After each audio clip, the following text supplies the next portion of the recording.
हाँ निक्की बताओ, ये जो मैचिंग में आप देख रहे हो ये सारे हैं कौन, किसके संदर्भ में ये सारी चीजें दी गई है? हाँ मनुस्मृति के टीकाकार हैं। जिन्होंने, किसके टीकाकार है? मनुस्मृति के टीका या भाष्य या व्याख्याकार है। ओके ठीक है, तो इसमें जो फर्स्ट वाले हैं इनका क्या मैचिंग होगा निक्की? मनवर्थ चंद्रिका। ओके हाँ चलो सही है, निक्की जो कह रही है राघव नंद जी का जो है टीका का सही है, मनवर्थ चंद्रिका है जो मनुस्मृति पे। सही है या कुछ और ऑप्शन? सही है। अगला बताओ। सही है। हाँ खुशबू दूसरा वाला बताना। दूसरा वाला नंदिनी वाला बताओ, जो नंदन आचार्य है। बहुत सिंपल, इनके नाम से, हाँ नाम से मैचिंग कर रहा है यहाँ पे। ठीक है, तो थर्ड वाला बताओ, काशी चंद्र विद्यारत्न का। चीर प्रभा व्याख्या। चीर प्रभा व्याख्या। ओके, और चौथा सिंपल है, तो ये जो है, हाँ तो 2014 या 15 के आसपास या इसी साल पूछा गया शायद, इसी से संबंधित, मतलब और भी 4 आचार्य थे जिनके जो टीकाकार का नाम दिया हुआ था मैक्सिम के लिए, वो भी क्वेश्चन होगा, नीचे मिलेगा आपको। ठीक है, तो ये जो टीकाकार है मनुस्मृति के, याद रखिएगा कौन किसने क्या लिखा है। ठीक है, नीचे यहाँ पे दिया हुआ भी आंसर, तो याद रखिएगा। जो भी रिकॉर्डिंग ऑन कर दी थी ना? हाँ रिकॉर्डिंग वाले, तो सारे टीकाकार का नाम याद रखेंगे। ठीक है, चले आगे, कोई समस्या इसमें? चले आगे। हाँ भाई चलो, आवाज आ रही मेरी? हाँ जी सर। हाँ चलो, अगला जो है ये भी जो है मैचिंग के लिए है। हाँ प्रभात बाबू, प्रबल भैया भैया जगत बताइए, ये जो दूसरा अध्याय है इसका कौन सा? दूसरा दूसरा दूसरा भैया प्रथम अध्याय में जगत उत्पत्ति, दूसरे में धर्म संस्कार वाला है, और सप्तम वाला है राज धन षडगुण्य। ठीक है, कम से कम इतना जरूर ध्यान रखना जो कुछ सही है। हाँ बिल्कुल सही है, तो जरूर इतना कम से कम ध्यान रखना, यदि 12 अध्याय का याद कर सकते हो, मतलब कौन सा किस अध्याय में कौन सा विषय वस्तु है,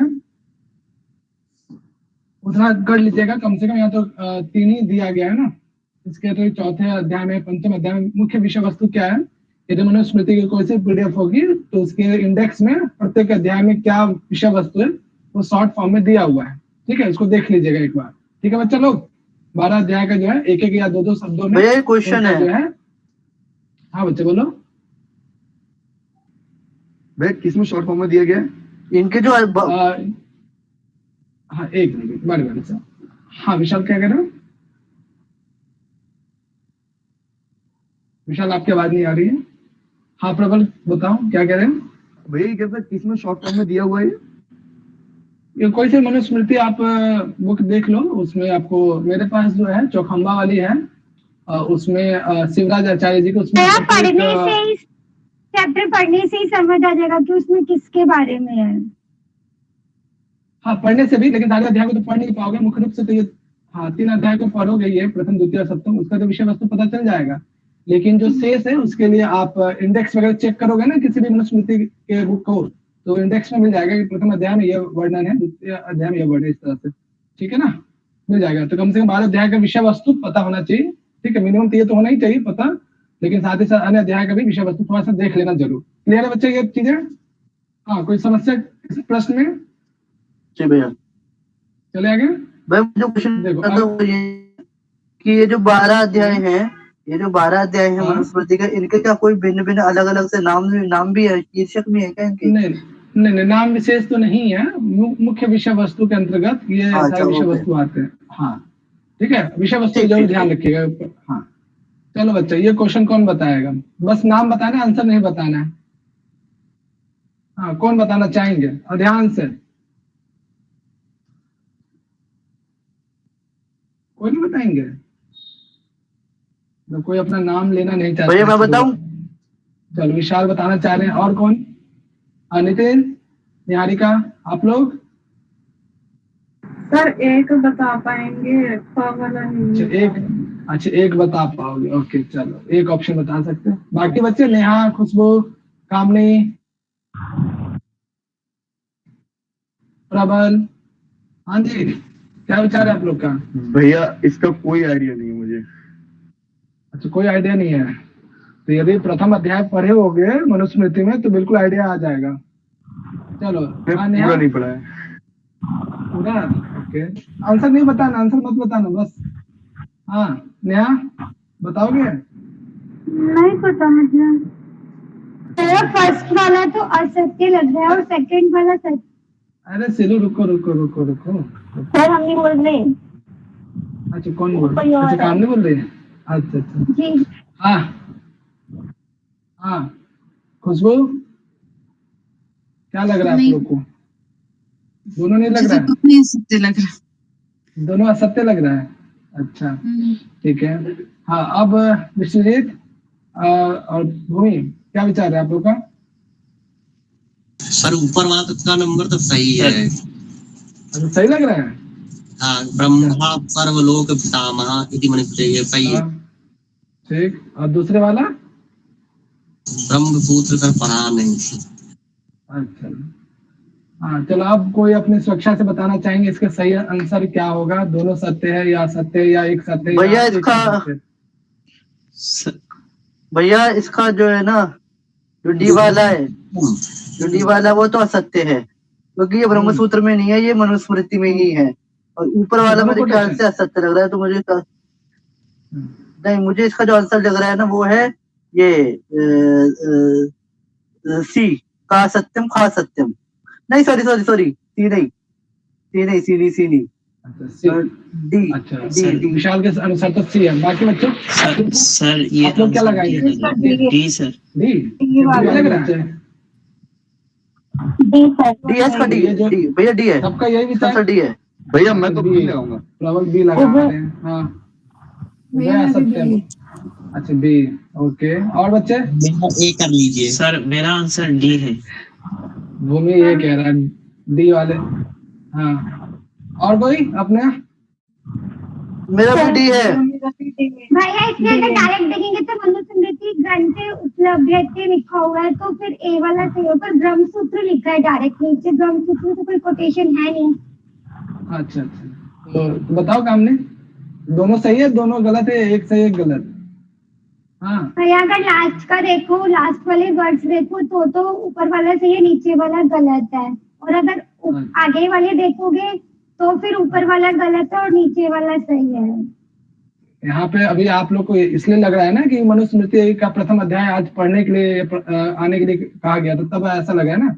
मान लीजिए एग्जाम में होता है तो क्या लगाते हैं आप? दोनों सत्य लगाते हैं, सत्य लगाते हैं। ये मत सोचो कि मनुस्मृति में आज जो है सिर्फ प्रथम अध्याय का ये टेस्ट लिया जा रहा है तो प्रथम अध्याय से ही होगा या फिर अन्य ग्रंथ में नहीं हो सकता है। ठीक है, एग्जाम के पॉइंट ऑफ व्यू से भी देखो, सिर्फ ये बस यहाँ पे क्वेश्चन प्रैक्टिस के लिए ऐसा नहीं सोचो कि सिर्फ आज प्रथम अध्याय है तो सिर्फ मनुस्मृति के प्रथम अध्याय से ही हो, जरूरी नहीं है। हाँ भैया मैं तो बी होता, उभयम असत्यम। अच्छा मैं भैया मैं तो डी लगाता। कर सकते हैं, चल हाँ और कोई बच्चे? तो देखो यहाँ पे जो फर्स्ट कोटेशन है, ठीक है, ये मनुस्मृति में ही है, वो भी प्रथम अध्याय में ही है, शुरुआत के शायद 15 या 17 नंबर कोटेशन से, एग्जैक्ट मुझे पता नहीं है, लेकिन प्रथम अध्याय के शुरुआती दौर में है। ठीक है, कोटेशन नंबर मैं देख के बता देता हूँ, कोटेशन नंबर इसका आपको देख सकते हो आप लोग भी, शुरुआत में आपको मिलेगा 9th नंबर कोटेशन में। ठीक है, उसमें देखोगे तो ये कोटेशन प्रयोग किया गया है कि ब्रह्मा सर्वलोक पितामह। क्या मतलब इसका अर्थ क्या है? ब्रह्मा जी है वो जो सभी लोक के पिता है, मतलब सभी पूरे जगत उनसे उत्पन्न हुआ है। हाँ ठीक है, तो 9 नंबर कोटेशन में मिलेगा। 9 के जस्ट बाद आगे बढ़ोगे तो 11वें नंबर कोटेशन में ये भी प्राप्त होता है, सा पुरुषो लोके ब्रह्मेति क्रियते। ठीक है, तो वही पुरुष जो है बाद में जो लोक या संसार की जो रचना करते हैं वो पुरुष ब्रह्म के नाम से जाना जाता है, सॉरी ब्रह्मा के नाम से जाना जाता है। ये कोटेशन भी जो है आपको ये 11 नंबर में मिलेगा, ये 9th नंबर में मिलेगा। ठीक है बच्चा, तो दोनों कोटेशन मनुस्मृति में है और क्वेश्चन के हिसाब से ब्रह्मसूत्र में प्राप्त नहीं होता है, इसलिए गलत है, और ये प्राप्त होता है मनुस्मृति के प्रथम अध्याय में। तो इस हिसाब से क सत्य और ख असत्य, यहाँ पे मनुस्मृति दे दिया जाता है तो दोनों सही हो जाता है। क्लियर है बच्चा? कोई समस्या और इसमें? दोनों जगह अगर ब्रह्मसूत्र होता तो दोनों असत्य हो जाते। हाँ बिल्कुल बिल्कुल, ठीक है। तो एग्जाम के पॉइंट ऑफ व्यू से भी सोचिए आप लोग कि ऐसे नहीं सोचिए कि प्रथम अध्याय का टेस्ट है तो सिर्फ मनुस्मृति से ही हो। हाँ ठीक है बच्चा, क्लियर है? चले आगे। जी भैया चलिए। आंसर जब आप एग्जाम में क्वेश्चन देखोगे तो वहाँ पे कोई पैटर्न फॉलो नहीं होता है कि मनुस्मृति के सारे क्वेश्चन।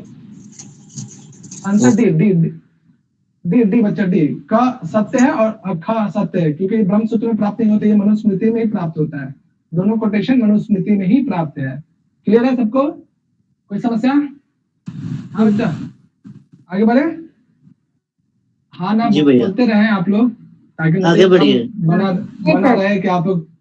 चलो बच्चा, इस कोटेशन को ध्यान से देखना और इसमें जो त्रयम शब्द है किसके लिए है, और साथ ही साथ मुझे ये भी बताना इसका भावार्थ कौन है वो शेरनी जो बताएंगे इसका अर्थ। हाँ, और इसका सही उत्तर क्या हो सकता है? इसका है देवत्रयी। चलो विशाल तो देवत्रयी सर।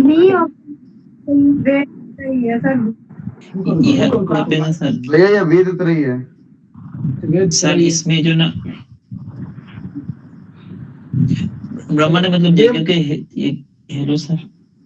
हाँ बोलो बोलो सर इसमें जो है ना अग्नि, हाँ इसमें अग्नि वायु और सूर्य जो है ना इन तीनों से मतलब सनातन ऋग्वेद जैसे ऋग यजुर सामवेद की मतलब तुलना की गई।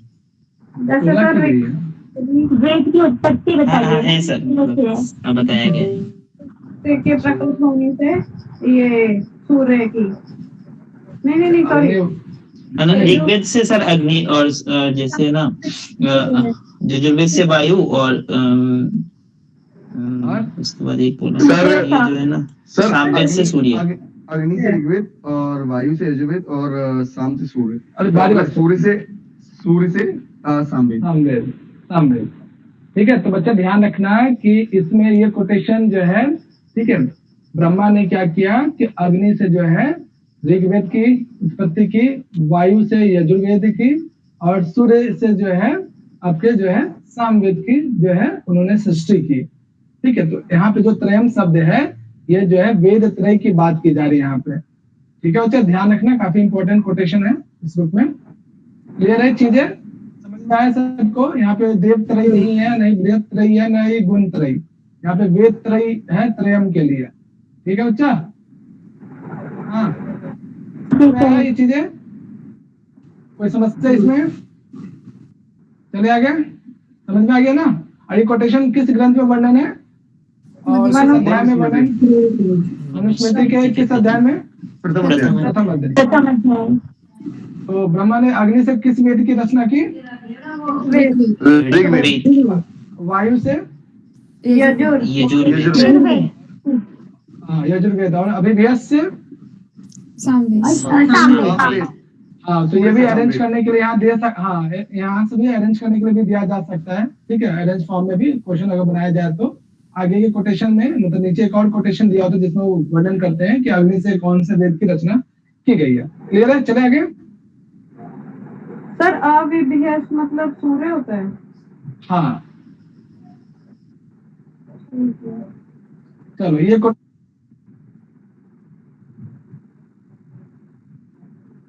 देखो और बताओ किस अध्याय में वर्णन है, उसका अर्थ क्या है? कौन बताना चाहेंगे? नया बताओगे?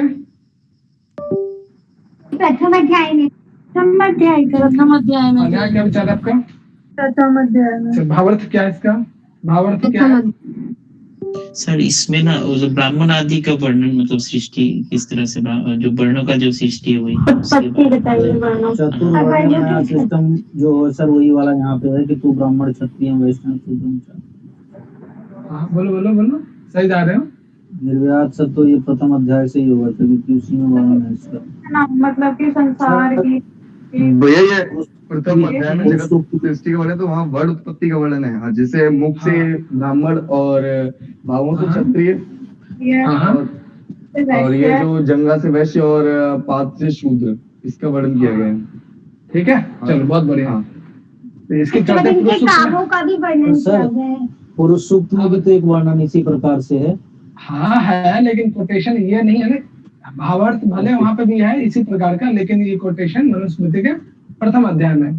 पुरुष सूक्त में भी इसकी चर्चा है कि ब्रह्मा के मुख से अलग अलग वर्णों की जो है उत्पत्ति हुई है, सेम जो है पुरुष सूक्त में मिलेगा, लेकिन ये जो कोटेशन इस रूप में दिया गया है वहां पे अलग है, ठीक है, मीनिंग वही है, ठीक है, लेकिन जो है ये मनुस्मृति के प्रथम अध्याय में। ठीक है बच्चा, क्लियर है? हाँ, कोई समस्या इसमें? नहीं सर। हाँ चलो, ब्रह्मा के अलग अलग अंग विशेष से जो है अलग अलग जो है चीजों की उत्पत्ति हुई है, वर्णों की उत्पत्ति हुई। चलो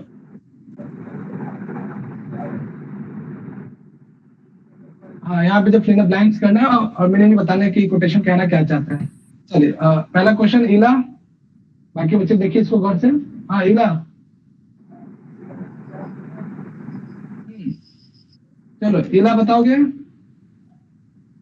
जी सर। हाँ बताओ, इसका भावार्थ बताना है, और यदि आपने वेदांत सार भी पढ़ा होगा ध्यान से, ठीक है, तब भी आप इस भैया, क्वेश्चन को कर सकते हैं। हाँ भावार्थ तो मुझे मालूम है, जैसे 4 प्रकार के जीवों की उत्पत्ति बताया गया कि इसमें कौन सा जीव किस श्रेणी में है।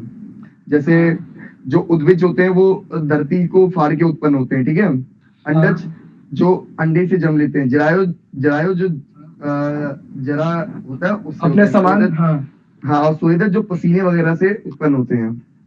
हाँ, तो ठीक है, तो हाँ। आपको हिंदी में पता है तो बस संस्कृत सबको देखो यहाँ पे, हाँ। और शब्द विशेष को देखो, आप आराम से कर सकते हो सभी को। हाँ, ये जो गा वाला है ना, गा वाला, अच्छा गा वाला, हाँ ये एक मिनट सुवेदक में आएगा। रुकना प्रबल, रुकना। हाँ इला शायद कुछ कह रहे थे ना आप? चलो प्रबल तो गा वाला कह रहे हैं। नहीं मतलब ये फिल इन द ब्लैंक्स भरना है ना। हाँ आऊंगा आपके पास भी आऊंगा। चलो भैया, इला क्या? हाँ प्रबल आ रही है, आवाज आ रही है। ये सारे फिल इन द ब्लैंक्स भरने हैं ना। सारे पता है क्या क्या होंगे इसके भी। भैया मुझे भी सारे पता है। जी भैया सारे पता है मुझे इसके आंसर। चलो ठीक है, मैं आ रहा हूँ आप लोगों के पास में। हाँ इला बताओ, का बता दो, उसके बाद बाकी बच्चे भी है लाइन में। हाँ इला। सर जरायु मुझे लग रहा है। ए वाले का वाले में ना। अच्छा जरायु आपके अनुसार। अच्छा का वाला क्या होगा बच्चा लोग? का वाला बताना ना भैया। जरायु से भैया। अच्छा पहला पहला जरायु। का वाला तो भैया जरायु है। हाँ हिंदी करके बताओ इसका, जो हिंदी यहाँ पे देख रहे हो बताओ हिंदी क्या होगा, कौन बताएंगे हिंदी?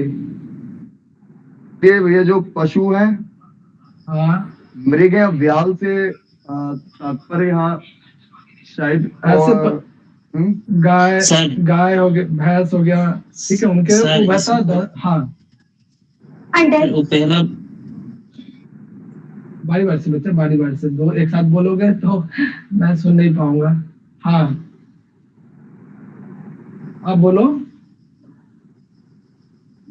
बोल भी नहीं रहे मुझे व्याल सर। पहले वाला जो है ना सर, वो जो है गर्भ से उत्पन्न, और जो ऊपर नीचे वाले दांत वाले जो है ना, वो जरायु के अंतर्गत होते हैं। और नीचे का अर्थ बताओ, नीचे वाला रक्षांसी च, पिशाचास च, मनुष्य च। जरायु मतलब हाँ, ये जो मनुष्य आदि जो है ना, ये कोई मतलब मनुष्य है, पिशाच है, राक्षस है, पशु है, ये सब मृग है, उभयता दत्ता यानी ऊपर नीचे दांत वाले, ठीक है, ऐसे जो है गाय इत्यादि जो जीव है वो सब जो है सर, इसका मतलब वही सिंपल में वही आ जाता है, जो गर्भ से उत्पन्न होते हैं, और जो ऊपर नीचे दांत वाले जो होते हैं वही जरायु के अंतर्गत होते हैं। ठीक है, ऊपर वाला भी कोटेशन दे सकता है या फिर नीचे वाला भी कोटेशन दे सकता है। नीचे वाला तो बहुत इजीली मनुष्य को आवाज कट गई तो देख के भी आप इजीली लगा सकते हो, या पिशाच या राक्षस इत्यादि ये सभी जो है जरायु जो है कहलाते हैं। चलो खा वाला बताओ, खा का क्या होगा? अंडज होगा भी। अंडज कैसे होगा? नाम इसका हिंदी का हिंदी करो। और नकरा, ये मगरमच्छ, मत्स्य, मछली, ये सब इन सबके अरे आप लोग तो समझदार है। यानी पहला जरायु हो गया, का खा का अंडज हो गया, गा का बताओ। स्वेदज होगा, स्वेदज होगा भैया। अंतिम वाला बताओ, इसका भावार्थ बताओ। जमीन फाड़ के उत्पन्न होते हैं, इसका होगा उद्भिज होगा भैया इसका, उद्भिज उद्भिज। होगा। चलो यहाँ तो बोल रहे हैं बहुत अच्छे से, मिस्टेक मत करना एग्जाम में, ठीक है। चलो क्लियर है सबको, कोई समस्या है इस क्वेश्चन में किसी को भी? चले आगे, चलो बच्चे आगे चलते हैं फिर। आप लोग हाँ ना नहीं बोलते हैं, कुछ तो बोलिए हाँ जी ना सर। हाँ। बताएंगे चलो चलो, अभी जो आप लोगों ने बताया, ठीक है, अलग अलग वहाँ पे परिभाषा था, ये बताओ कि ये क्या कहलाएंगे, और इसकी हिंदी भी बतानी है आप लोगों को।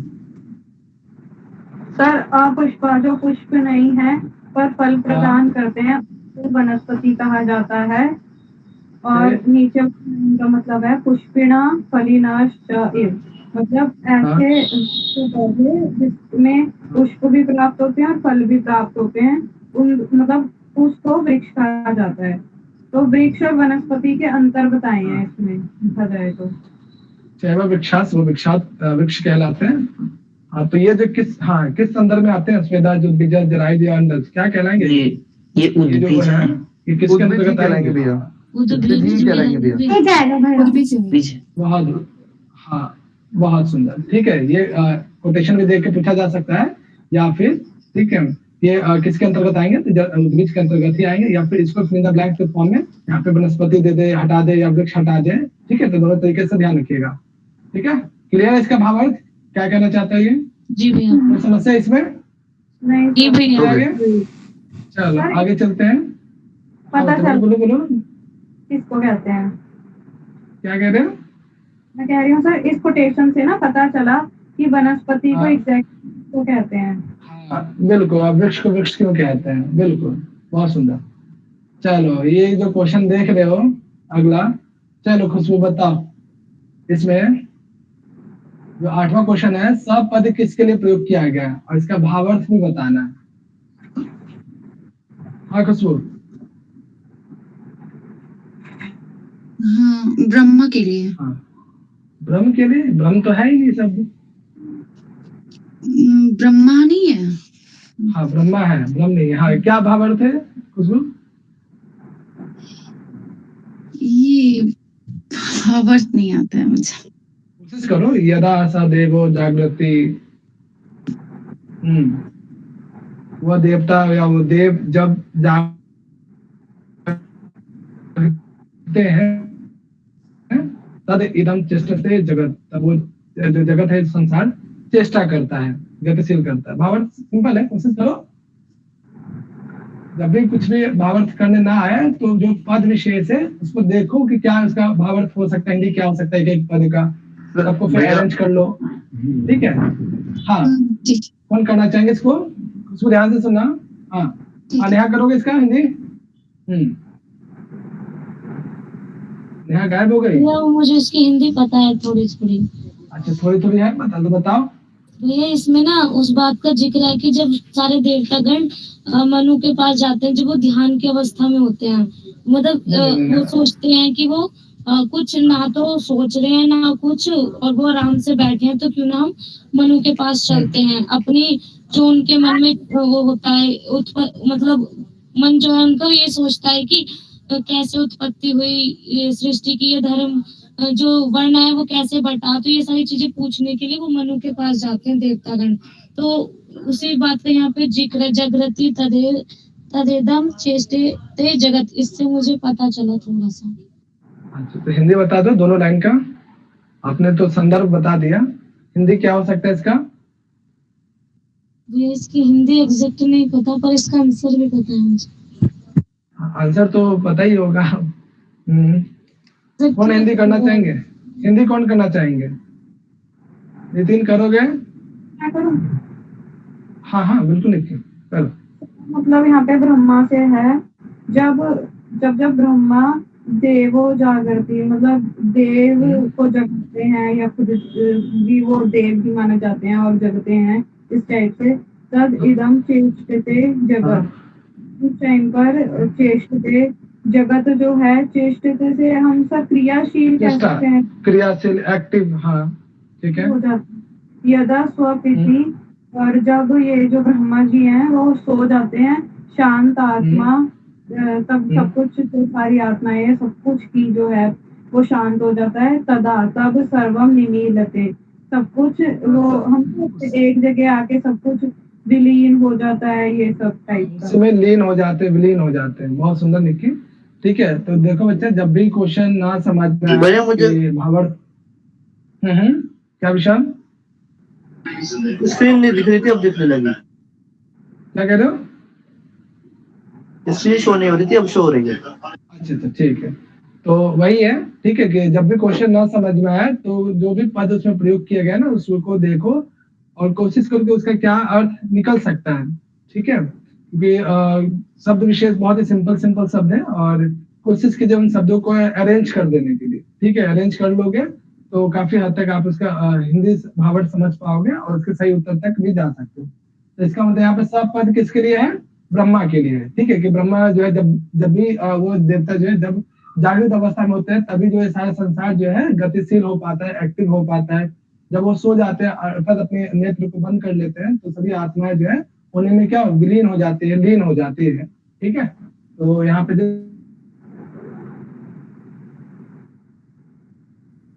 ब्रह्मा के जो है जागृत अवस्था और स्वप्नावस्था को यहाँ पे सुसुप्ति अवस्था को यहाँ पे बताया गया है। क्लियर है बच्चे? यहाँ पे कोई समस्या? ये भी प्रथम अध्याय में और मनुस्मृति में ही वर्णन है। कोई समस्या इसमें? नहीं भैया, आप समझ आ अब चलो, हाँ ना, बोलिए, समझ में आ गया ना? चलो अगला क्वेश्चन देखो यहाँ पे, ध्यान से देखना इसको। चलो नेहा बताओ, इस क्वेश्चन को बताओ और इसका हिंदी बताना है।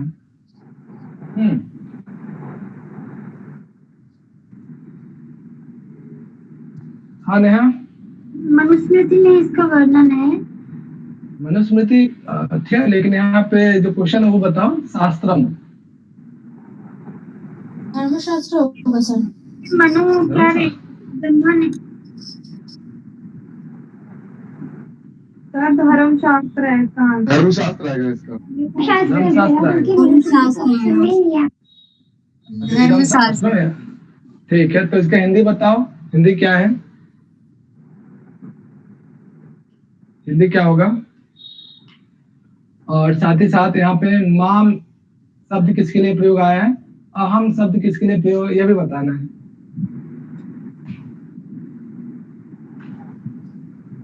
शास्त्र का तो बता दिया आपने कि धर्म शास्त्र है। ठीक है, लेकिन यहाँ माम किसके लिए, मुझको, और अहम किसके लिए है, ये भी बताओ। मनु के लिए कहा गया है। मनु के लिए, ओके। चलो नेहा कह रही मनु, कोई और कुछ कहना चाहेंगे? नेहा के अनुसार माम मतलब मनु या अहम मतलब मनु। कोई और बताएंगे? भैया माम का मतलब मनु है या अलग अलग है? नहीं, माम का मतलब मनु है और तुम का मतलब जो है ना यहाँ पे, और तुम का अर्थ है यहाँ पे मुनियों के लिए। तू प्लस नहीं, तू प्लस अहम। अहम, हाँ, तो अहम किसके अच्छा लिए? अहम ये भृगु के लिए, महर्षि भृगु के लिए। भृगु के लिए, अच्छा। कोई और बताएंगे? ये आवाज में बीच रही थी। आप अभी ये माम है और तू अहम के बारे में जो बात कर रहे थे, अभी बात नहीं किया, अभी तो मैं पूछ ही रहा हूँ बच्चों से कि माम किसके लिए है और अहम किसके लिए है।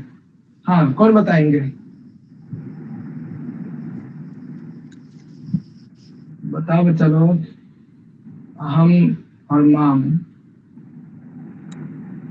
दोनों यहाँ पे, ठीक है, ये तो शास्त्र नेम जो है मनु के लिए है, त्वम अहम, यानी कि ये मतलब मनु अपने लिए और महर्षियों के लिए बोल रहा है कि तुम महर्षियों को मैंने पढ़ाया। हाँ, कि मैंने, मेरे द्वारा जो है ब्रह्मा ने जो मुझे ज्ञान दिया, ठीक है, उस ज्ञान को विधिवत सीखा और उस ज्ञान को विधिवत ग्रहण करने के बाद मरीचि, भृगु आदि जो मुनि हुए हैं उनको मैंने क्या किया, उन इस धर्मशास्त्र का ज्ञान उन्हें दिया। ठीक है, तो ये जो है अहम पद हो या फिर माम पद हो, ये मनु के लिए है। ठीक है, भृगु के लिए नहीं है, ध्यान रखिएगा। और शास्त्रम का मतलब ये जो ब्रह्मा ने जो ये शास्त्र या धर्मशास्त्र संबंधी ज्ञान मनु को दिया, मनु ने जो है अपनी ऋषि परंपरा में जो है आगे चल के मरीचि इत्यादि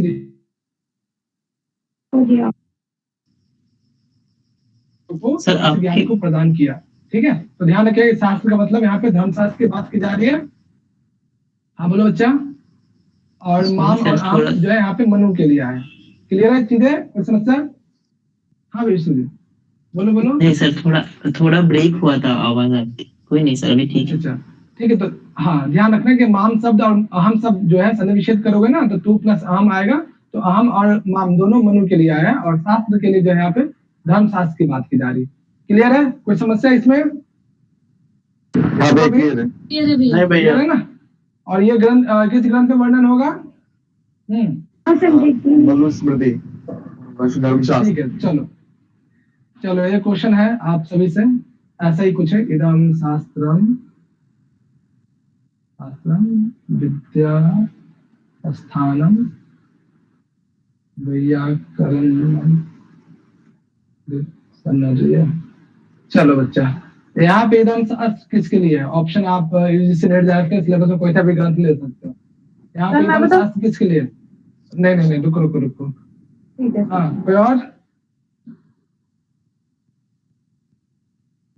हाँ कोई और बताएंगे? यहाँ पे इदम स्थानम, इदम शास्त्र विद्या स्थानम व्याकरण से व्युत्पन्न, ये किसके लिए प्रयोग है यहाँ पे शास्त्र? ऑप्शन मेरे चारों तो है ही, इसके अलावा आप जो लेना चाहते हो नेट जाके सिलेबस में कोई सा भी ग्रंथ ले सकते हो। महाभाष्य, चलो महाभाष्य है, वाक्पदीय है, और तीसरा निरुक्त में लिखा है सर। कौन बताना चाहेंगे? नेहा, खुशबू, कामनी? सर मैं सबको बताऊं? पढ़ाया गया ये। चलो ऑप्शन निरुक्त है, नेहा ने तो निरुक्त कहा है। सुजीत? हाँ और प्रतिशाख्य कौन सा? अच्छा निरुक्त ही होगा। और प्रतिशाख्य कौन सा प्रतिशाख्य? बहुत सारे हैं।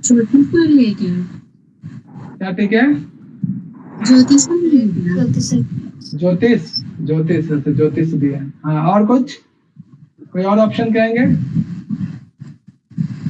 हाँ मोनिका? छंद, ओके छंद।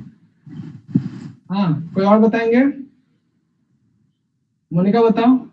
इदम शास्त्र विद्या स्थानम व्याकरण से यार ऋग प्रातिशाख्य शौनक वाला वेदांग में। अच्छा वेदांग में। आप लोग हाँ निक्की क्या कह रहे हो बताओ? महाभाष्य है सर। महाभाष्य कैसे होगा? निरुक्त है। ध्यान से देखो, इदम शास्त्र विद्या स्थानम निरुक्त में से है सर। निरुक्त ये निरुक्त का है ना? हाँ जी निरुक्त में ना कि निरुक्त क्या व्याकरण की प्राप्ति का विद्या स्थान या उसके प्रयोजन सिद्ध करने का जो है एक मुख्य शास्त्र है। तो ऐसा ही कोटेशन आपको वाक्पद्य में भी मिलेगा, ऐसा ही कोटेशन महाभाष्य में भी मिलेगा, ऐसा कोटेशन निरुक्त में भी मिलेगा, और इदम शास्त्रम से अभी आपने मनुस्मृति में भी देखा। ठीक है, तो चीजों को तुलनात्मक दृष्टिकोण से ध्यान रखा कीजिए कि कहाँ पे किस किस तरीके से, शायद में इसमें यहाँ पे एक आध सब छूट रहा है, मुझे अभी ध्यान नहीं आ रहा। ठीक है,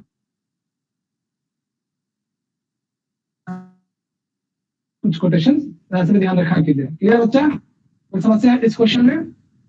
चले आगे। अरे आप लोग नहीं बच्चे आगे बढ़ने के लिए हाँ ना बोलिए।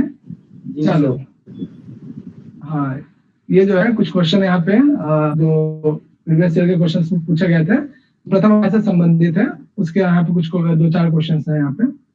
चलो ये कौन बताना चाहेंगे? ये 2021 वाला क्वेश्चन है। ये मैं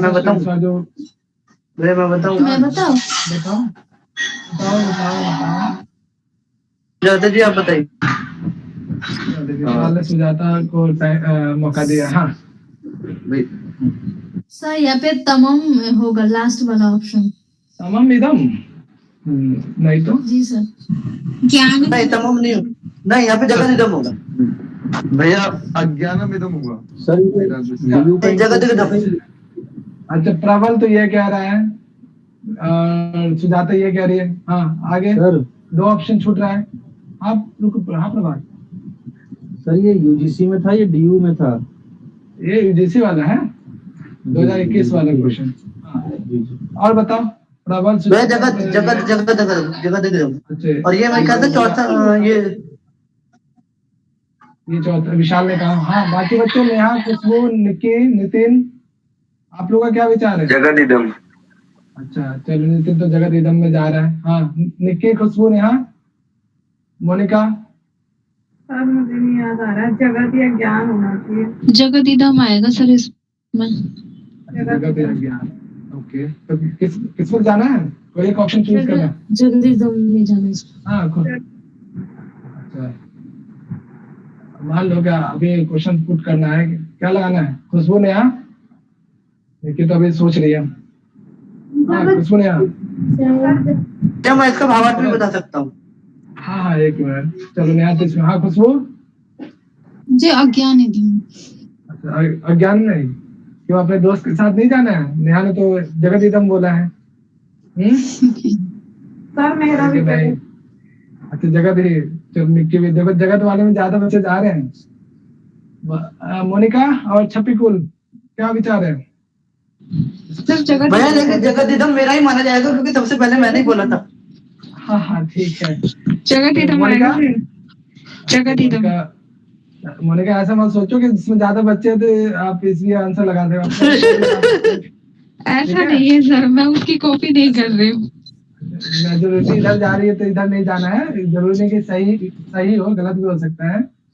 हाँ बच्चा, और लोग कौन है? ईला है, निधि है, निहारिका, नितिन बाबू। प्रबल तो सीधे जी भैया। मारा है। हाँ क्या शांत हो, क्यों बात है? जगदादि इदम। जगदादिदम, अच्छा जी भैया। हाँ ठीक है ठीक है। संगीता, और कोई बच्चा छूट रहा है? चलो इसका जो आंसर है, हाँ बोलो नितिन। बच्चा यदि प्रथम अध्याय शुरुआत के 10 कोटेशंस भी पढ़े होते ना, शुरुआत के 5 कोटेशन भी, तो इस क्वेश्चन को कर पाते आप सभी। बहुत ही शुरुआती क्वेश्चन से ही पूछा, शुरुआती प्रथम अध्याय के शुरुआती कोटेशंस में, दूसरे या तीसरे में। हाँ सुजात, लेफ्ट होना है। सर लॉकडाउन में पढ़ी थी ये मनुस्मृति, लेकिन मैं भूल गई पूरी तरह से। अरे तो अब तो लॉकडाउन खत्म हुए कितने महीने हो गए हैं, और कब से मैंने बोला भी था मनुस्मृति का प्रथम अध्याय जरूर देख के आइए। चलो भैया मुझे लगता है सुजाता के लिए फिर से लॉकडाउन लगवाना पड़ेगा। अरे नहीं ऐसा नहीं करो यार, लॉकडाउन में इंसान, अरे नहीं लॉकडाउन नहीं लगना चाहिए। कितना अच्छा होगा। नहीं सुजाता ऐसे पढ़ लेगी, बिना लॉकडाउन के रिवीजन कर लेगी, समझदार बच्ची है। ठीक है चलो, अब इसकी हिंदी बताओ, कौन बताना चाहेंगे? मैं। चलो बताओ विशाल, क्या हिंदी है? इसके हिंदी है कि मनु के अनुसार स्वयं भगवान जब व्यक्त हुए, मतलब उन्होंने प्रकृति को व्यक्त हुआ, तो उनसे किसका प्रादुर्भाव हुआ? उन्होंने किस चीज को बनाया? तो उन्होंने जगत को बनाया। ठीक है, अंधकार को तो बनाया नहीं, ठीक है, तो संसार की सृष्टि करते हैं। ठीक है बच्चा, तो ये जगत इदम वाले जो भी बच्चे हैं उनका सही है। ठीक है, यहाँ पे स्वयंभू ईश्वर के लिए है, परमात्मा के लिए है। हाँ ठीक है, तो जगत इदम है, ये 2021 में पूछा गया था, लास्ट ईयर। ठीक है, क्लियर है बच्चा? कोई समस्या इसमें? क्लियर है भैया। तो मेरे ख्याल से भैया चौथी या पांचवी कोटेशन है। हाँ चौथी या पांचवी शुरुआत की, मतलब शुरुआत के कोटेशन में आपको मिल जाएगा। कोटेशन नंबर एग्जैक्ट चाहिए तो मैं अभी कोटेशन नंबर के साथ बता देता हूँ आप लोग को।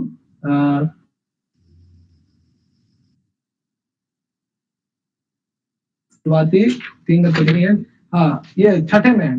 ठीक है, छठे नंबर कोटेशन में आपको मिल जाएगा। चला गया? आओ चलो इससे पहले हमने 4 टीकाकारों के विषय में देखा था। ठीक है, ये शायद कब पूछा गया था? 2018-19 के आसपास का ये कुछ। ठीक है, ये भी क्वेश्चन पूछा ही गया था। चलो बताओ, ये क्वेश्चन तो वैसे भी हम लोगों ने पहले प्रैक्टिस भी किया था, फटाफट बता दो इसका। बताऊं? सेकंड होगा, लास्ट ऑप्शन होगा। लास्ट वाला, फोर्थ वाला कौन बता रहे हैं? कौन है? सेकंड है। सुजाता ये इतना बड़ा मिस्टेक कैसे कर? सेकंड है भैया। सेकंड है ना?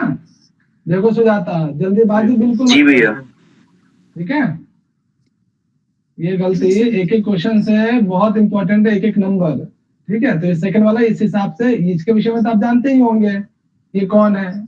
ठीक है, इसके हिसाब से बी का 3 वाला एक ही ऑप्शन है। कई बार क्या होता है कि अगर आपको नहीं भी आता है ना, हाँ कोई एक जी सर हाँ सर मैंने कैसे? वो कुल्लू भट्ट का मन्नर्थ मुक्तावली मुझे पता था, लेकिन मैं हाँ। देखने में थोड़ा गलत कर दिया। क्यों करती हो ऐसे कोई भी बच्चे जल्दीबाजी नहीं करे, ठीक है, बिल्कुल ध्यान से देखिए वहां पे क्या टिक लगा रहे हो आप लोग, कौन सा ऑप्शन सही कर रहे हो, ठीक है, जल्दीबाजी करके क्या करना है, 10 सेकंड बच ही जाएगा तो इससे क्या मिलेगा बताओ, ठीक है, तो बारीकी से क्वेश्चन को देखो जो आप लॉस हो जाएगा, मिलेगा नहीं भैया, लॉस हो जाएगा। ठीक है, तो इस हिसाब से जो सेकंड वाला है यानी ए का दूसरा, बी का तीसरा, ठीक है, सर्वज्ञ नारायण का सी वाला जो है चौथा, और मेरा द्वितीय मनुभाष्य, ठीक है। इससे पहले जो हमने 4 और टीकाकार के बारे में देखा था फर्स्ट क्वेश्चन में, उसको भी याद रखिएगा। क्लियर है, चला गया। चलो ये बताओ, ये भी क्वेश्चन आया हुआ है 2014-13 के आसपास का। हाँ, कृत योग का काल अवधि क्या है मनुष्य? डी। हाँ, ये क्या चीज है, इसे याद रखिएगा। ये जो है कृत युग का जो समय 4000 वर्ष माना जाता है। ऐसे और भी बहुत सारे भैया कृत युग किसे कहते हैं ये बता मैं भी यही कह रहा था भैया। सतयुग। बहुत ही इसके अलावा द्वापर त्रेता सबका जो है अलग अलग युग दिया हुआ है, कलयुग वगैरह सबका अलग अलग काल दिया, उसको भी याद कर लीजिएगा आप लोग, ठीक है ना। साथ ही साथ वहाँ पे और भी बहुत सारे संवत्सर क्या होता है, निमेष क्या है, कास्ट क्या है, ठीक है, और भी बहुत सारे काल गणना संबंधित चीजें दी गई, उसे भी याद कीजिएगा आप लोग, प्रथम अध्याय में ही है। चलो, देवानाम दिनम भवति मनुस्मृति के अनुसार कौन सा होता है? उत्तरायण। और एक उत्तरायण। एक मिनट, एक ऑप्शन और दे देता हूँ,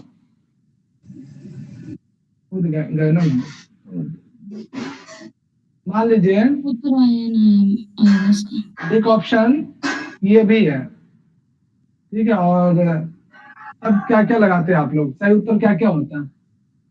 भाई उत्तरायण।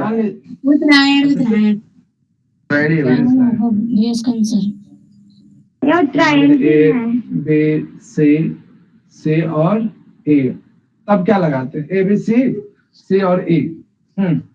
मैं तो सी लगाता भैया सी और ई। सब किसके साथ जाते हैं आप लोग? मैं सी। अरे इतना सी मेरा सी सर के साथ सी भैया। अच्छा, हाँ, और बाकी बच्चे? भैया उदगयनम कोई वो ही नहीं होता, काल का विभाग। सी। अरे तो ये उदगयनम काल का विभाग होता ही नहीं। अच्छा, इसका कुछ औचित्य रहा होगा जरूर, तभी मैंने यहाँ लिखा है। हाँ, वह औचित्य रहा होगा, लेकिन ये काल के विभाग में नहीं आता। यहाँ पे जितने भी चारों ऑप्शन है ना, इनका कालों का जो विभाग होता है काल का, किंतु ये जो ई है इसका काल में विभाग नहीं होता। हाँ, कोई और बच्चा?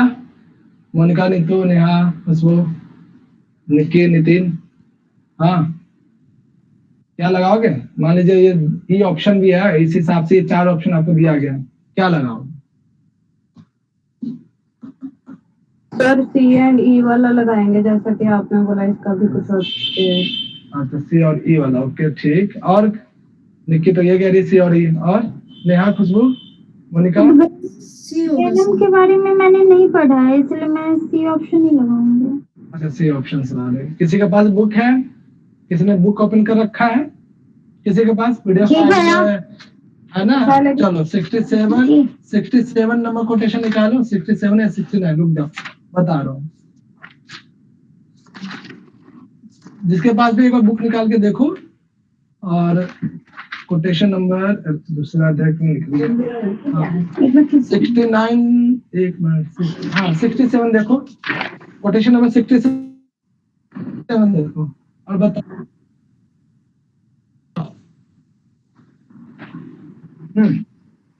मिला किसी को कुछ स्पेशल चीज?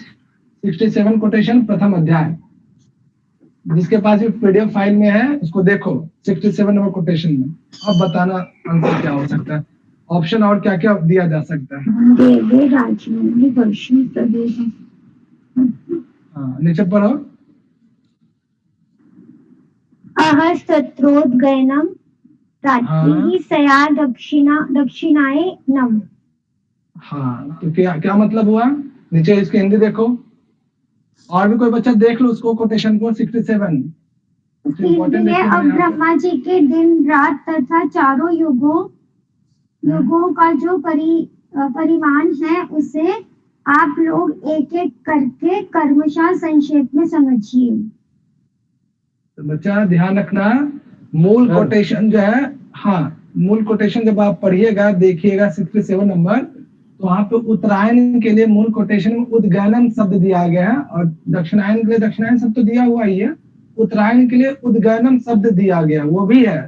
ठीक है, उत्तरायण भी हो सकता है और उद्गैनम भी हो सकता है। जो अर्थ उत्तरायण के लिए वही अर्थ उद्गैनम के लिए।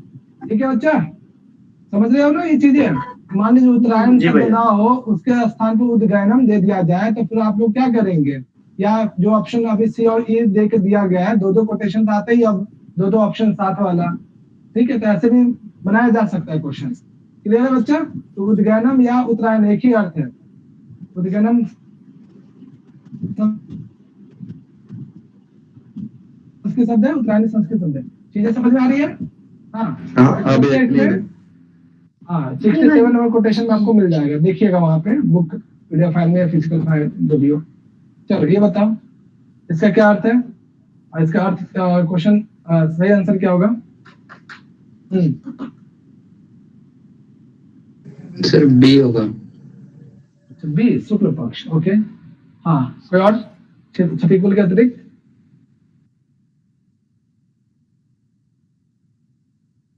हाँ प्रभात बाबू, प्रबल, ठीक है बताओ। भैया पढ़ा तो था लेकिन शरद ऋतु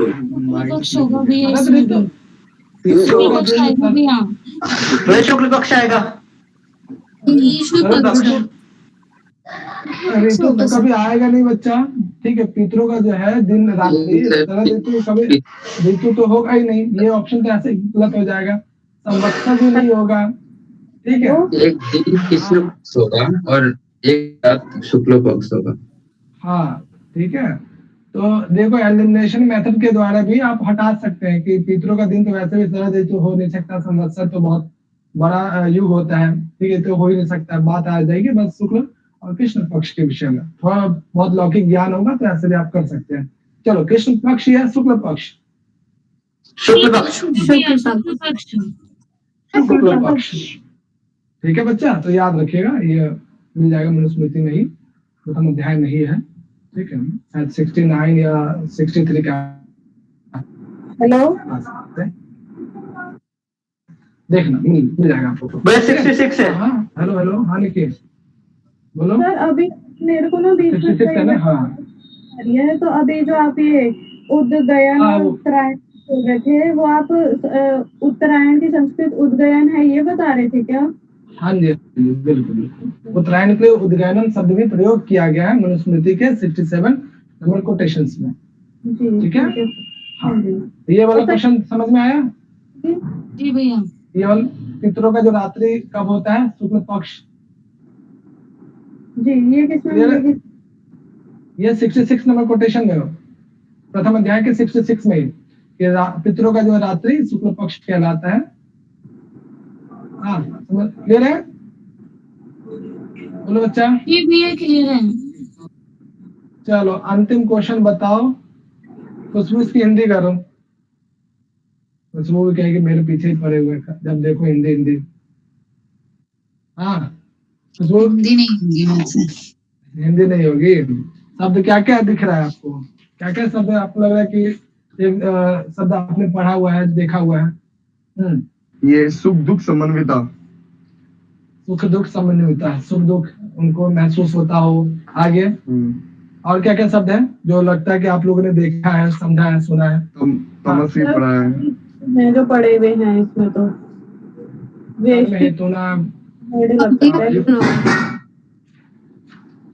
तो क्या हो सकता है इसका आंसर? डी। इसमें उद्भिजा आएगा। डी आना चाहिए। उद्भिजा डी आना चाहिए। जरायुज आएगा का डी?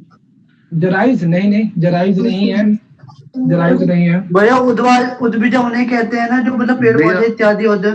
उद्भिज होगा भैया उसमें, क्योंकि तमस गुण जो होता है वो उद्भिज होगा भैया, मतलब एक तरीके से खत्म कर देता है, इसलिए उद्भिद ही होगा। तो इसका अर्थ बताओ। भैया इसका अर्थ मैं बताऊं? बताओ।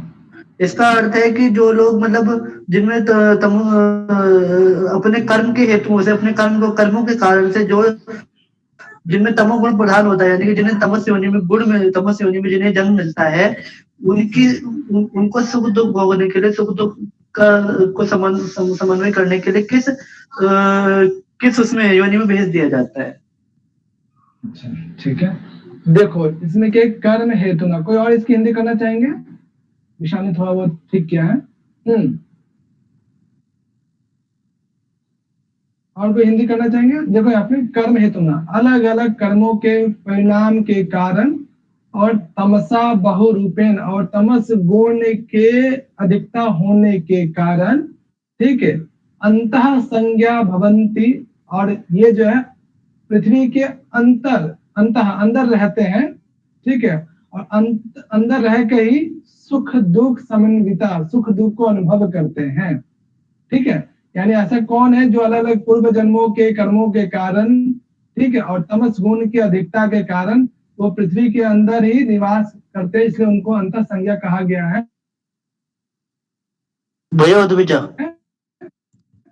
और वहीं से वो सुख दुख को अनुभव करते, फील करते हैं। ऐसा कौन है? उद्भिजा। ये कौन है? ध्यान रखिएगा, ये भी उद्भिज ही है, ठीक है बच्चा। तो कैसा लगा इसका सेशन? बढ़िया लगा? मजा आया? बहुत अच्छा था भैया। भैया सवाल बहुत कम है। मजा आया ना? बहुत अच्छा था सवाल और अच्छा लगा, बहुत मजा आया आज। मजा आया। हाँ सर, ये जो सवाल कम है। हाँ, एक मिनट बढ़ गए थे। हाँ मोनिका क्या कह रहे हो? सर क्वेश्चन पेपर की ये जो पीडीएफ है ना, ये भेज देना ग्रुप में। ठीक है, मैं भेज दूंगा। चलो अब जो है कल दूसरा अध्याय करेंगे हम लोग, ठीक है। दूसरा अध्याय पढ़ के आइएगा अच्छे से, ठीक है। पूरा एक दिन, अगर चाहते एक दिन का छुट्टी तो छुट्टी भी कर सकते हो, लेकिन नहीं भैया छुट्टी नहीं, क्योंकि टाइम बहुत कम है। अच्छा, तो बच्चा लोग कल दूसरा अध्याय पढ़ के आइएगा अच्छे से, ठीक है। जिन्होंने भी नहीं पढ़ा है एक बार जरूर पढ़ के आइएगा चीजों को, कि दूसरे अध्याय में क्या क्या विषय वस्तु है, कैसे क्वेश्चन बन सकते हैं, ठीक है। तो एक बार रिवीजन करके आइएगा सीरियसली होकर, ठीक है। जी भैया जी भैया जी सर। चलो 11 बजने वाले हैं, मिलते हैं फिर हम लोग जल्दी। Take care, bye bye, good night. Thank you भैया। सुबह मिलते हैं ना। सुबह मिलते हैं, सुबह शुभरात्रि। सुबह मिलते हैं कठोपनिषद के साथ। बिल्कुल कठोपनिषद। कठोपनिषद के नोट तैयार कर दिए? अभी करा नहीं, अभी करूंगा रात में। नमस्ते भैया।